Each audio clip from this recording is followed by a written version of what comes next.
That's nice. Good afternoon, everyone. Thank you so much. Thank you so much for being here. Thank you to everyone that came in person for finding this room. Welcome. Thank you everyone online as well for kindly joining as well. Great to have you here with us. Today, I'm very pleased to be joined by Dr. Ugo Gaudino, who's joining us from Sussex University, where Ugo will be presenting his book launch for his book, Islamophobia and Translations of Securitization in the UK, France, and Italy. This book is very newly out in the last few weeks. And we're pleased to say that this is the first book launch that Dr. Gaudino is holding. We've managed to just get there for Sussex, which is tomorrow. Just to give you a little introduction, Dr. Gaudino joined Sussex in October 2025 as a postdoctoral research fellow funded by the Economic and Social Research Council. He's currently working on a project on how political parties and religious actors approach issues related to Muslim minorities in Europe and in the West. And he's particularly interested in understanding the discourse on Islam and Muslims by right-wing and left-wing political parties, particularly by those who are labelled populist, and by key religious actors such as the Holy See. Before Sussex, Ugo obtained his PhD in International Relations at the University of Kent in 2023, looking at translations of the securitization of Islam across right-wing and left-wing parties, and that forms the basis, I understand, of your recently published book. He's also published in leading journals, and is also the co-author of Methodologies in Critical Terrorism Studies, Gaps and Interdisciplinary Perspectives, which was released in 2024. This book with the OUP is available online on all regular book sites as of a couple of weeks ago.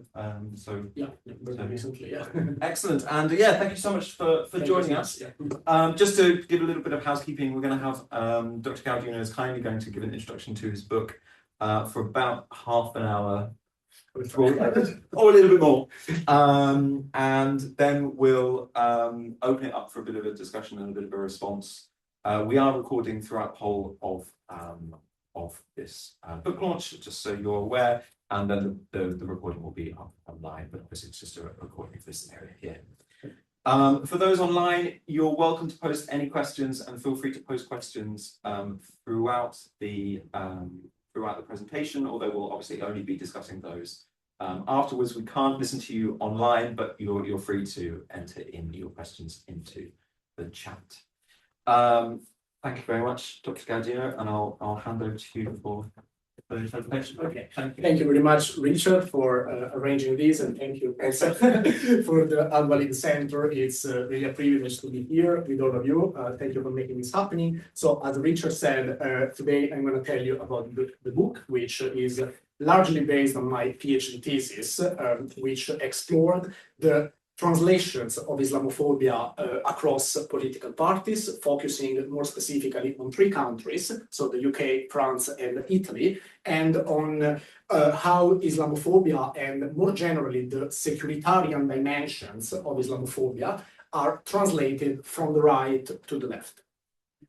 So, let's start by the kind of puzzles that inspired my PhD thesis and then the book. So this journey started almost 10 years ago, actually, and in that particular period there was a lot of discussion about jihadist-inspired radicalization and terrorism and the integration of Muslim communities in Western countries.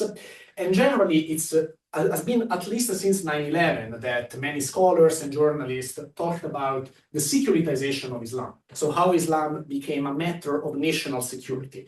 However, while there was overarching attention to right-wing Islamophobia for kind of self-evident reasons, because many right-wing parties were the first and the most vocal in expressing some biases against Muslim communities, there was actually less attention about left-wing parties, especially the parties that we define as center-left. So, for instance, the Labour Party in the United Kingdom, the Socialist Party in France, and the Democratic Party in Italy, which are the main case studies of the book. And these parties were also governing, at least in France and in Italy, in the mid-2010s. So the puzzle was, what about the left? Why we hear concerns about immigration, border controls, radicalization of the Muslim communities from some political parties that traditionally have been considered more in solidarity, more progressive, and more close to ethnic minorities. And this is a question that if you look at some studies in international relations theory or in the critical security studies, this question was not really focused on that much because a lot of scholars just kind of agreed that many mainstream parties, both on the right and on the left, agreed on a sort of uniform vision of what is national security and what are the main threats to the state. So again, there was less attention towards center-left parties, and this has become the research question inspiring my thesis. So how does Islamophobia travel from the right to the left, but also, as I'm going to explain, in the other way around? How does the right kind of reappropriates and translates some narratives that come from the left? So the main arguments of the book is that securitization of Islam travels through a sort of process called translation. And translation basically means that parties use their own language, their own vocabulary, and their own policies to construct Muslims as a security threat. And this process, it occurs on both sides of the political spectrum. So it is actually both the right and the left that translate each other's arguments. But at the same time, there is not just a bipartisan consensus by the right and the left, because the center left has actually moved more rightward than the right has moved leftward to a certain extent. And again, this is also something that we can probably see today in many debates about Keir Starmer and the Labour government in the UK, which is not part of the case studies of the book, but potentially this framework can be used also to explore current political events in the United Kingdom. And in the book, I use securitization theory, which is a sort of theory born in within the critical approaches to international relations and security studies. But it's a theory that has paid less attention to how political parties translate and talk about matters of national security. There is this kind of assumption that when it comes to national security, to terrorism, all parties have a sort of agreement about what is a security threat and for which reasons. So some of the main contributions of the book, clearly it's a book about Islamophobia. So I engage with many scholars and debates about Islam in and the West. So this kind of conflictual relations between our Western world and the Muslim world.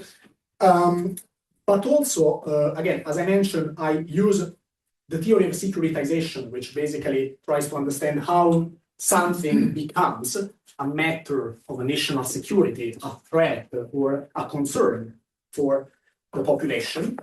And I also engage with some debates about terrorism, specifically the kind of critical approaches to terrorism. So why Muslims are considered as terrorists, why radicalization is often associated more with Muslims than with other political subjects.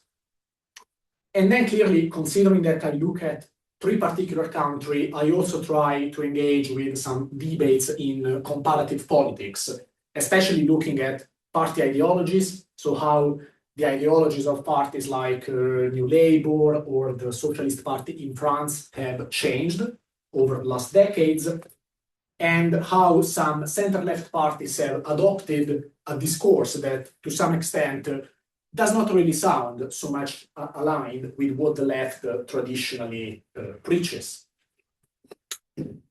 So, the book is based on some key concepts, and well, as the title clearly says, Islamophobia is one of them. And it's important to remember that, at least in the book, I define Islamophobia as anti-Muslim racism. So there is a clear connection, in my view, between religious discrimination and racial construction of the Muslims as a sort of other. And this is a vision that is not shared it's not uniformly shared. There are especially many parties on the left that still kind of argue that we can divide the two issues and that you can be anti-religious while not being necessarily racist against Muslims. And also clearly, in the book, I engage with some debates about the definitions of what is the right and what is the left, why some political parties can be still defined as mainstream left or center left, despite some of the recent transformations. And clearly, my case studies from the three countries, so Labour Party in the UK, the Socialist Party in France, and the Democratic Party in Italy, they can still be considered as the kind of largest actors in what we define as the mainstream left, despite the fact that some of these parties have moved more towards the center, or if not, to the right. However, I also think that there is large room for generalization of this kind of discourse to other countries that are not part of the book, because clearly of some kind of limitations of time and also linguistic capabilities. But again, it's something that potentially can be picked up also to discuss other case studies, like the Social Democratic Party in Denmark, which, as the current Home Office Secretary Shaban Mahmoud considers as the model to follow to to introduce some new border control policies in the United Kingdom. I then focus on these periods when some center-left parties were leading the government. So the UK is the first case, with Tony Blair and then Gordon Brown as prime ministers. France is the second case. Italy is the third one. When it comes to methods and data, I use critical discourse analysis to interpret many parliamentary debates, laws, draft laws, speeches, and a sort of big archive of declarations released by politicians belonging to these parties, especially those who can be considered as security actors, so like the Home Office Secretary, the Prime Minister, and to some extent also some leaders of the parties. And I take into consideration all these data that are relevant to debates on Islam, immigration, terrorism, and security issues. So, since the book is based on a PhD thesis, so it kind of engages with a theoretical framework based on securitization theory. I won't discuss it that much, but it's just important to remember why choosing this theory. It's because it helps understand that security as a concept is not something objective. It's not something that you can find out there in the world, but it is kind of socially and politically constructed according to the view of the person who speaks security, right? And again, Muslims have become a threat to national security in the last, especially in the last 3 decades in some Western countries, because of some jihadist-inspired terrorist attacks. So clearly, I mean, 9/11 being a sort of milestone in this discourse. But in the book, I also show that we should not just focus on exceptional moments to discuss these issues, because actually there is also a longer history of Islamophobia in the 3 countries under analysis, which can explain why Muslims can be seen as a sort of dangerous community in the 3 countries. So it's not just something urgent, it's more normalized that it can appear. And securitization theory can help in this respect, but I also try to engage with the different schools and to argue that basically the different schools of securitization do not really look so much at how different political parties contest and politicize security in different ways. So the left doesn't really speak security like the right, because they need to show to their audience, to their electors, to their constituencies, that they have a better approach to security. They have a more kind of humane and progressive and balanced approach to treat these kind of issues. And the case study clearly why Islam, why it makes sense to talk about the securitization of Islam, why this threat is kind of shared across the political spectrum. Because again, as I said earlier, it's not just because of a terrorist emergency. It's not just because of 9/11, the 7/7 attacks in the United Kingdom, or the Bataclan attacks in France. But it's also because there is this long history of Western Orientalism and colonialism and kind of sedimented Islamophobia in the media, in the public opinion. And this is something that happens in many countries, like the 3 countries of the book. And it can explain why even parties that are considered a bit more progressive see Islam as a sort of potential threat to security. And I stress that it's not just about Islamism, because for many parties, for many politicians, potentially every sign of Islam, so even a person wearing a hijab, can be a sort of vector to Islamism and to radicalization, and then as a sort of slippery slope can bring to maybe adopt a violent attitude against the state. And so both sides share biases against Islam, but they use distinct tropes, metaphors, narratives. So they translate it in a different way. What is clearly more known is how the right talks about Islam, more generally about migration, but specifically about Muslim immigration. Even some right-wing politicians like Giorgia Meloni, for instance, when they talk about immigration, sometimes they say, yeah, we can maybe accommodate migrants, but let's privilege some Christian migrants, not Muslims who belong to a sort of different history, civilization, they have a different kind of behaviors. And they sometimes use narratives about the clash of civilizations, the fact that maybe Muslims, are radical, they are violent, they represent just something other. And this is a narrative that, especially during the war on terror, gained much momentum. And another narrative is that Muslims are demographic threats. They have too many kids, they can potentially ethnically replace white Europeans. And this is something that it can be associated, again, mostly with right-wing parties. And when I say right-wing, I mean, this kind of broad category of parties going from the far right to the center right. And it's important also to mention the center right, because some parties that I kind of also mention in the book, like Forza Italia in Italy, or the center right parties in France, which changed name in the last couple of decades, we see that sometimes they have also adopted a language that is a bit more radical. And there are some scholars talking about a sort of mainstreaming and normalization of the far-right ideas into the center-right. And this is also something happening in the UK with the conservative parties, many members, especially in the last decade, using tropes and narratives that recall what the far-right would probably say.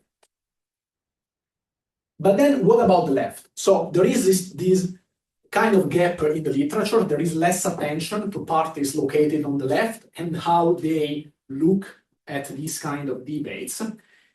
And the thing is that left-wing parties, especially those on the center left, especially the parties that I mentioned earlier when they were in government, they tried to distinguish themselves from the right. They said, we will not close the borders because we think that Muslims are a demographic threat, or because they are violent, they are going to attack us immediately.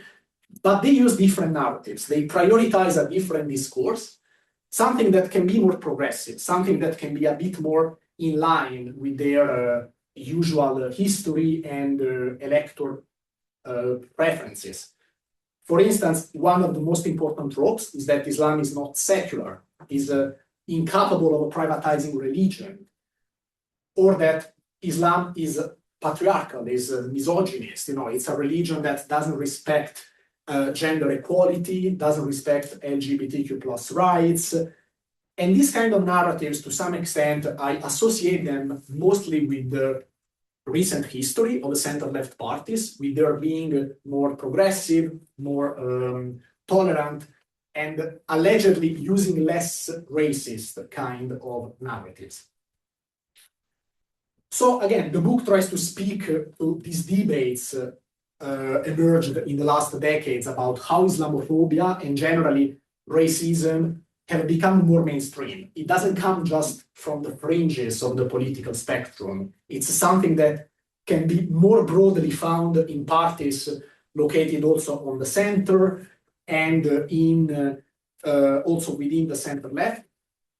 And again, I don't do like a very long genealogy of this, but I just try to find some traces of Islamophobic narratives also in some ideologies that inspire some of the parties under analysis.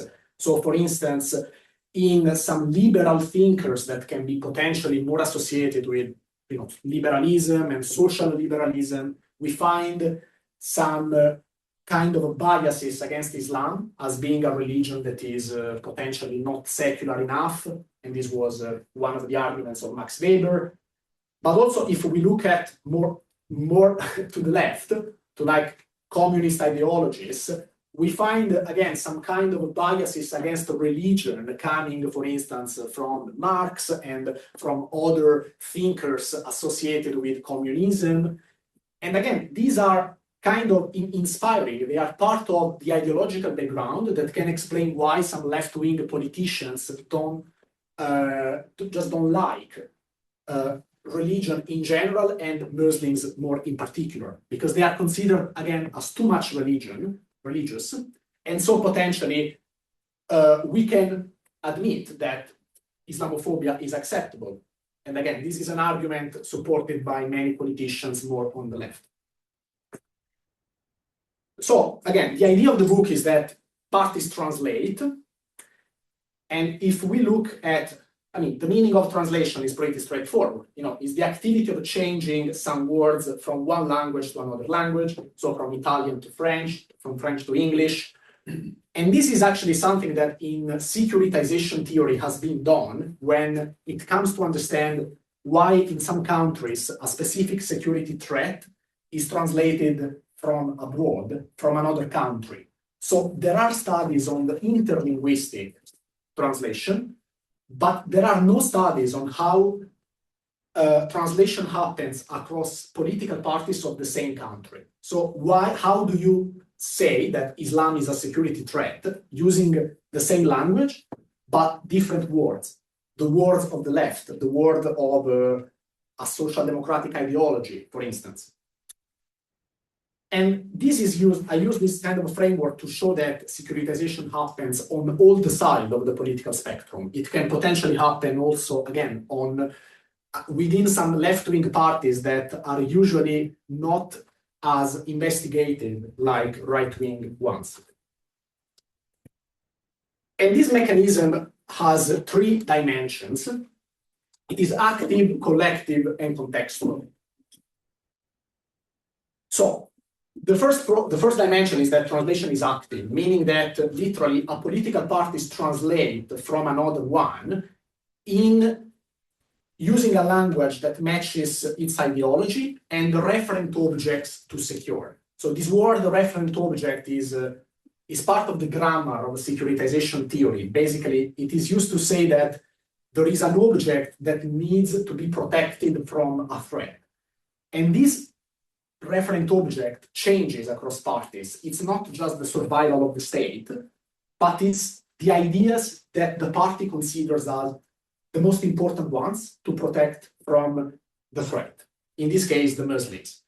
And so for a right-wing party, this would be maybe the white demography of the country. But for the left, it changes. It can be something about potentially gender equality, or the separation between the state and the church, or the security of working class people, which is also a sort of trope that has been used to justify harsher border controls in the last years. And that's a couple of examples, since I'm not sure I'm going to have the time to go through all the three case studies, but just to show what I'm really talking about. So for instance, Marco Minniti was the Home Office Secretary of the Democratic Party in 2017.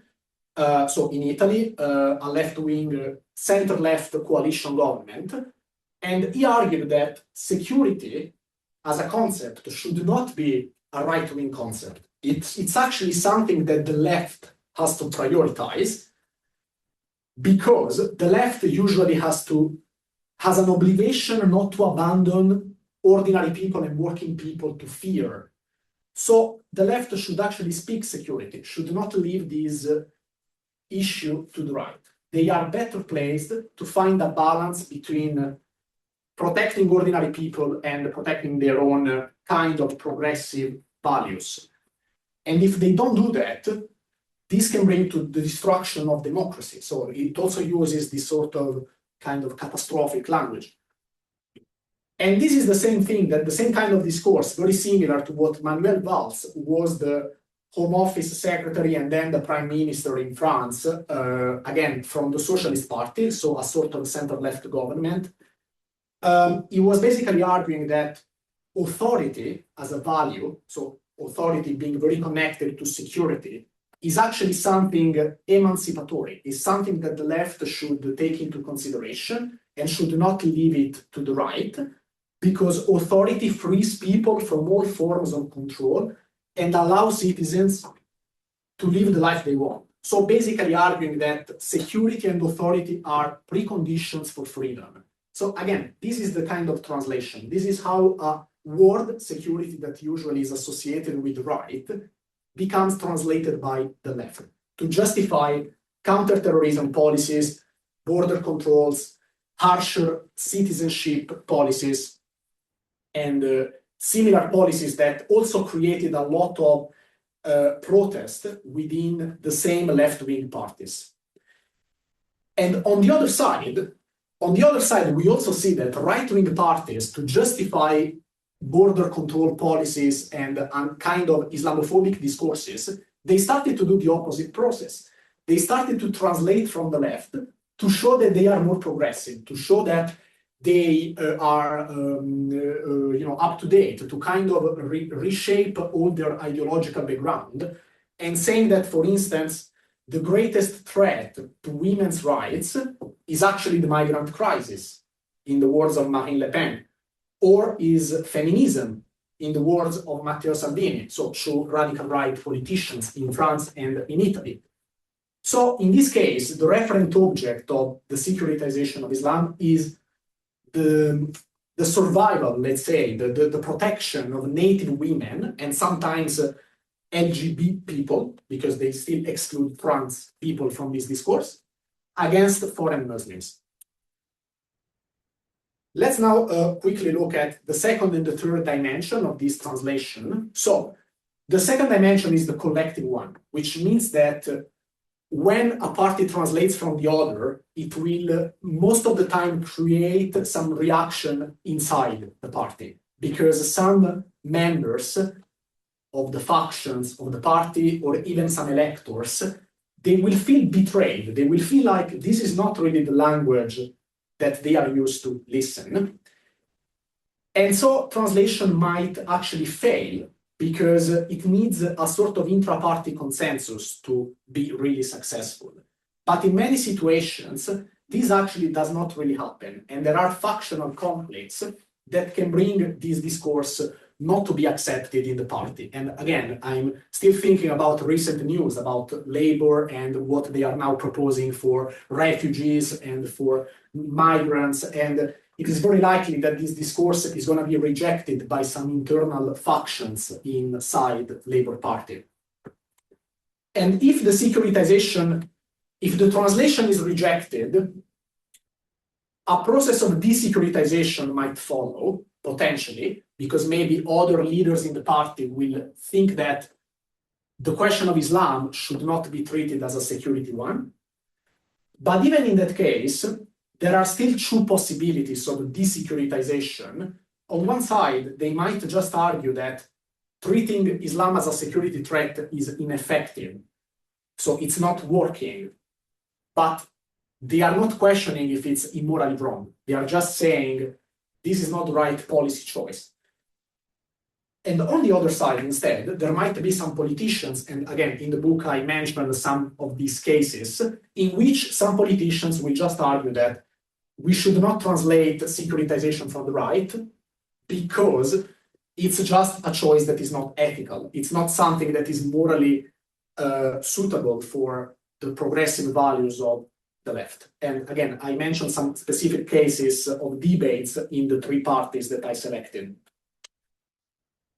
And finally, the third dimension is contextual, which is something that is interlinguistic, because the word Islam, the debates about Islam, they clearly change across countries.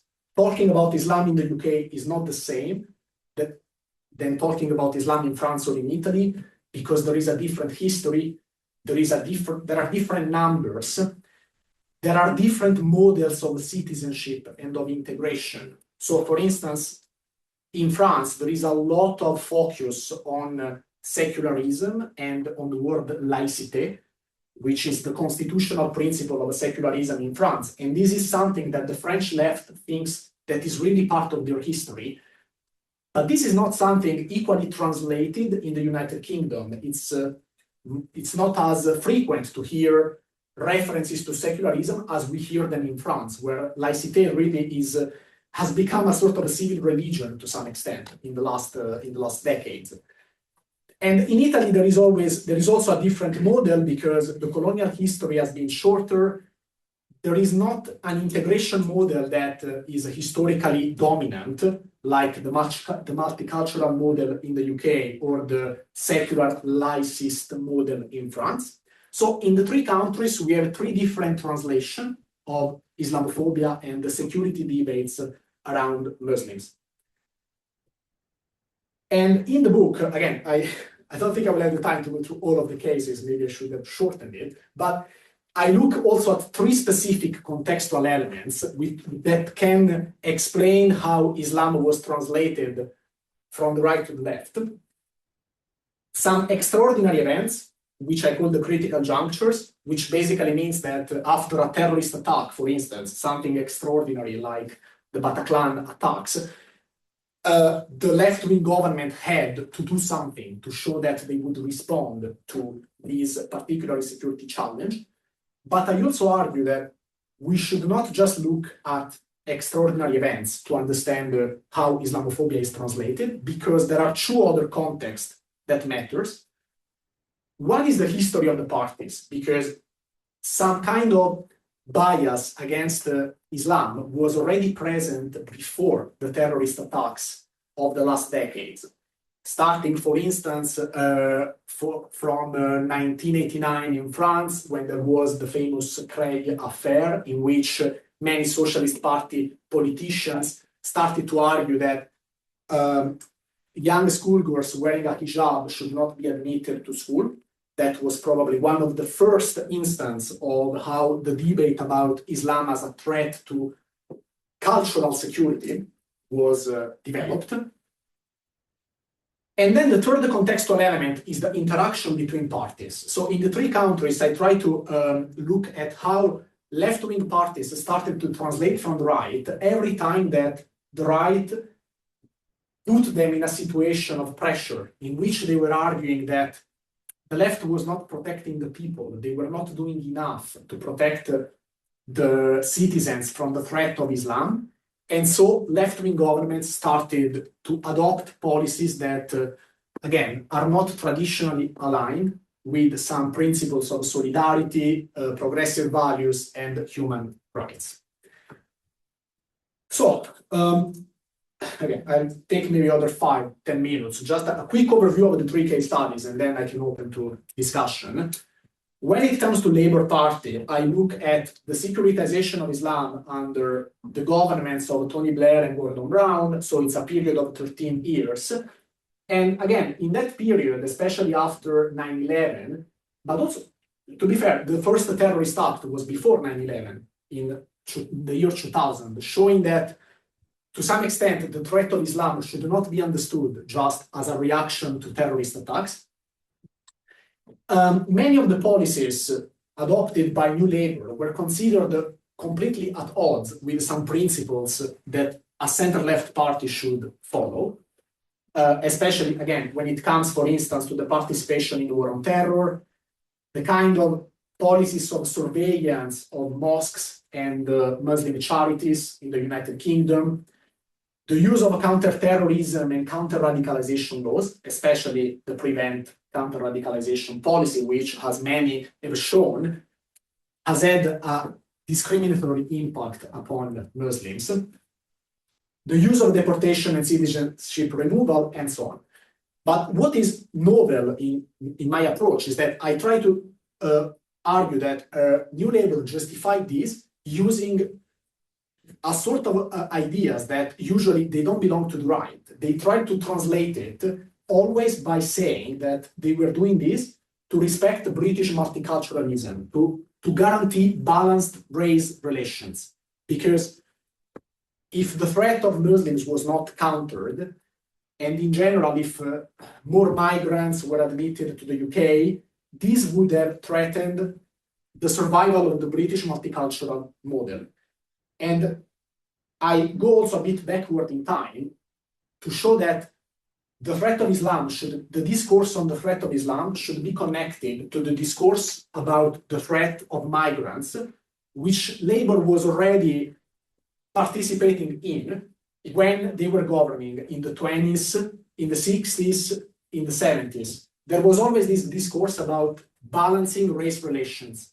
So we can't admit too many migrants because otherwise our multicultural model will not survive.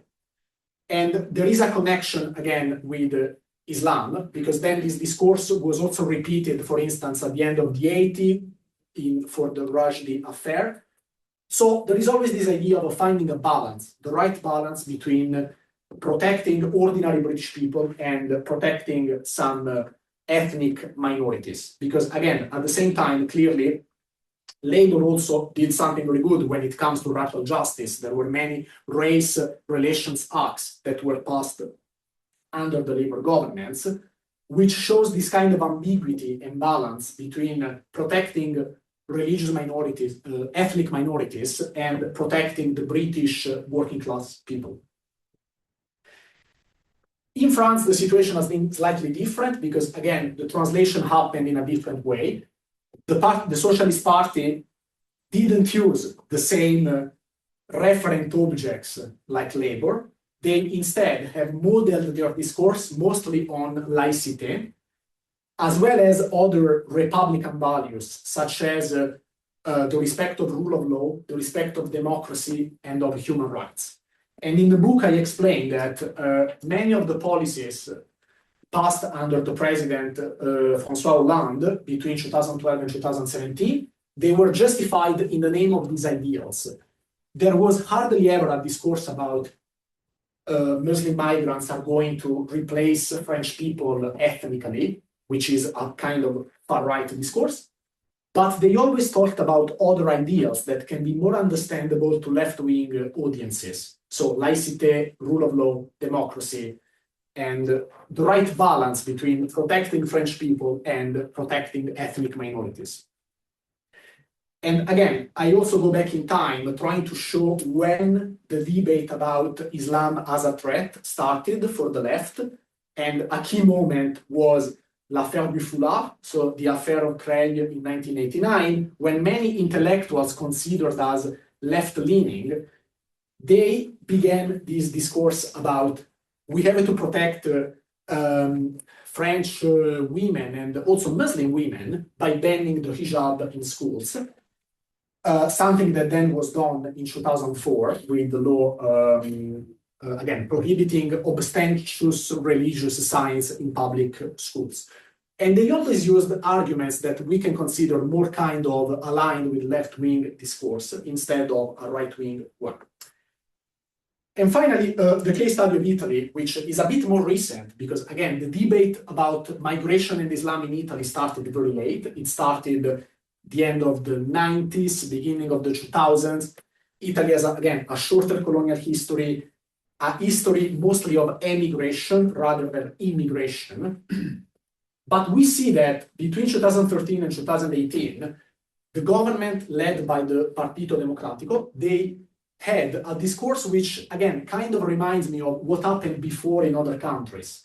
They tried to justify some harsher immigration policies by talking about the need, for instance, to balance between border security and humanitarianism. So basically saving a lot of migrants from the possibility of dying in the Mediterranean, saving them from human smugglers, making sure that the number of migrants would not overcome a certain threshold because otherwise Italian working class people would lose their job.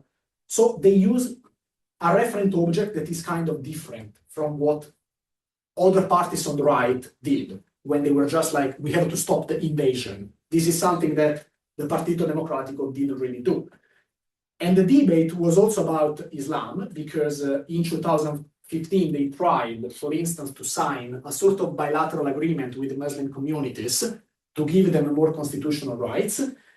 But in this pact, the kind of most important principle was to find the right balance between the rights of Muslims and national security. So basically, if you want constitutional rights, you have to cooperate with the state to prevent the radicalization of young Muslims.